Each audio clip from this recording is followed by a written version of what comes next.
Hey Dan, it's Monday, February 7th, and I'm responding to your last video, the one in which you, I think, unstrung a guitar. In fact, you're my unstrung hero. I wanted to mention that. You know, you were showing me your various guitars, and I wanted to show you something that meant a lot to me. I work in a coffee shop, of course, and you know, one thing that we get is tips, right? So what I have is this little collection here of tip jars. I originally started off with a tip bowl. You can see it's got a nice opening, kind of a narrow bottom, but aesthetically it's really pleasing. But it you know, but functionally, it's just it ends up collecting other things like binder clips, divot repair tools, excuse me, ball mark repair tools, not divot repair tools, and these little spiky thingies, miscellaneous key, and so, you know, from there, what I moved on to was, you know, a more traditional glass jar. You know, really any jar will do, but I find that one, especially if it smells like pickles, then when you go to the bank later, they really like that, that pickle smell on the coins. But I found it was just a little awkward. You know what I mean? It was functional.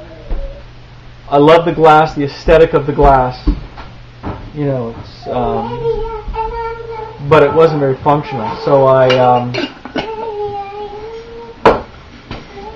went next to a wide-bodied model. And this is, of course, a plastic body. The aesthetic is not as great as the glass or the wood. But, you know, the form really has to follow the function. And this thing, you know, you can really get into it. You can hold a lot in this thing, too. I mean, you can hold almost an entire vacation's worth of change in this. So, you know, in that sense, this is the one I really use more. Yeah, so... let's see, a couple of things from your video,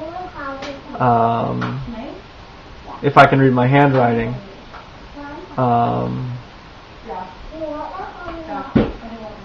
Which I can't.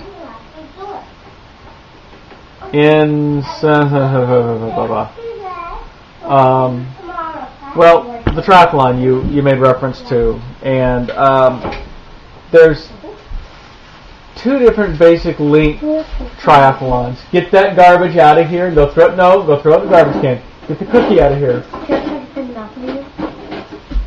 No, you guys are going to bed in 5 minutes, so put it back. As soon as I'm done making this video, it's to bed. So there's two basic length triathlons. There's the sprint and the Olympic. The sprint is a like a 5K run, a 400 meter swim, so it's like a 0.5K swim, and a it must be like a 30K or 25K bike, and then the Olympic is 1.5K swim, a 40K bike, and a 10K run. So 10K run probably would be it, because obviously I don't really want to swim just 400 meters or, you know, a half a kilometer.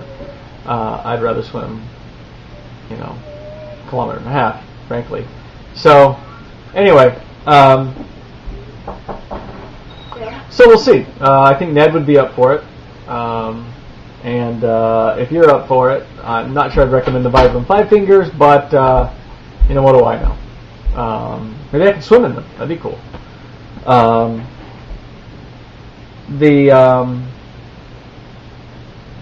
Gosh, I wish I could read this note. So anyway, you talked about the elliptical machine, about the low impact, and I'm with you, brother. Anything that makes my knees and my ankles and my joints hurt, I don't want to do. Especially my knee. It doesn't take a lot these days to get my knee swollen and so that I'm hobbling around, which I don't like. But elliptical or the spinning, various exercise bikes are good, at least for my knee. But I obviously don't do that because I'm swimming all the time. But obviously swimming is the ultimate low impact sport. I'm surprised I haven't had any shoulder pain at all because I've been swimming. Previously I was swimming somewhere around 20,000 yards a week, and last week I swam 35,000 yards, 35,300 yards. So it was a huge week in terms of what I've been swimming in the past. So it was pretty cool. I actually really enjoyed it. And I've got a little bit of a cold right now, but I swam today 6,200 yards, and I just found that I don't know. I mean, the breath is coming a little easier. My flip turns are so much better. And it's funny about what you say about music, because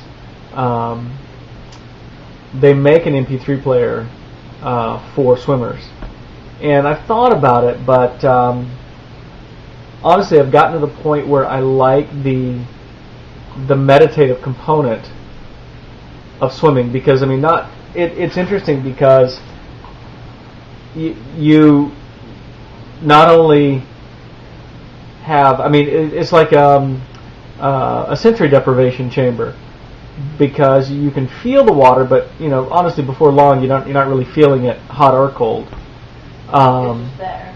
And there's no sound when you're swimming other than the sound of you breathing. You can't hear anything else that's going on. No matter how loud they have the music playing on the pool deck, you can't hear it. And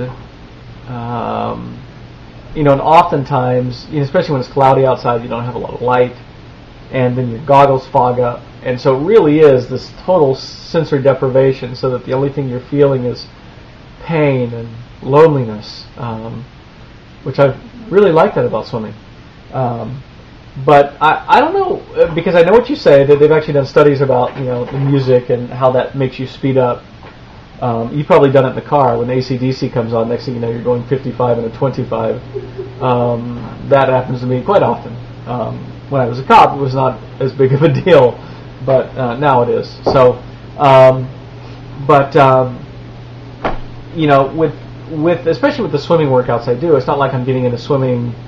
I'm swimming about an hour, 3/4, almost 2 hours now, and I'm not swimming the whole time. I'm not swimming non-stop, obviously, for that whole period. But what I'm doing, like today, I had a warm-up, and then I had 12 75s. And what I did is I did the first 25 you breathed every third stroke, second 25 every fifth stroke, third 25 every seventh stroke, which I frankly couldn't do. I just 3, 5, 4 is what I did. But what I find with swimming, especially because it's so technique driven, is I'm focusing so much on the technique and the feel of it that I actually kind of slip into, about halfway through the workout, into this zone where I'm just enjoying the feel of the technique, the feel of the flip turn, of coming off, knowing that I'm going to be pulling with my bottom arm, feeling that speed in the water, breathing the second stroke up, so those kind of things, which I do a lot of. But anyway, so after the 1275s, there were like a set of 50s, like 550s, then a 200, or it was a 500 pull, and then there was some 25 sprints, and then some hundreds. And so there's a lot of, 2-minute swims, 4-minute swims, 6-minute swims, back to 30-second swims. So there's a lot of variation that I just don't, while I've enjoyed working out where music is playing, you really only hear it, of course, when you're above the water. And most of the time you're not above water. So it doesn't, when you're kickboarding, it might make a difference. But what I find is that I'm just at the edge of my ability to keep up, and that makes it so I don't really have to listen to anything, I guess, because I'm about to die. Anyway, but the pain and the loneliness are the best parts of swimming. With the stretching, I think, especially swimming this much, stretching is becoming progressively more important. I've actually developed some lower back pain. It almost feels like I tweaked something, and I've got a little nerve pain going there. But what I think it's from is all the flip turns I'm doing, but I'm not doing any other stretching. So one problem with swimmers is they tend to develop a real, their shoulders will pull together, and in order to be able to stretch and really stretch that chest out is so important. But that's what I think. If I had the time, if I would be willing to make the time, which I'm not right now, I would go to yoga twice a week. Now, when you were talking about you can't figure out how on that machine they want you to stretch for an hour, well, I think there's real value in that, and that's like a yoga workout is about an hour long, and that's mostly there's some strength stuff going on in there, but it's a lot of stretching. And I think ultimately it's great for the body to be doing that. And again, if I could supplement my swimming with yoga, that's what I would do. I wouldn't cross-train with biking or running or any of that. I would cross-train with yoga. Or maybe even Pilates because of the core work that you do in there. But really, yoga would be great. So I think there's real value in, but there's value in even stretching for 10 minutes. So good for you for doing that, because I definitely need to get on that. I tend to stretch out for about 10 minutes when I'm in the shower after I'm done swimming. Just standing in the hot water feels great. The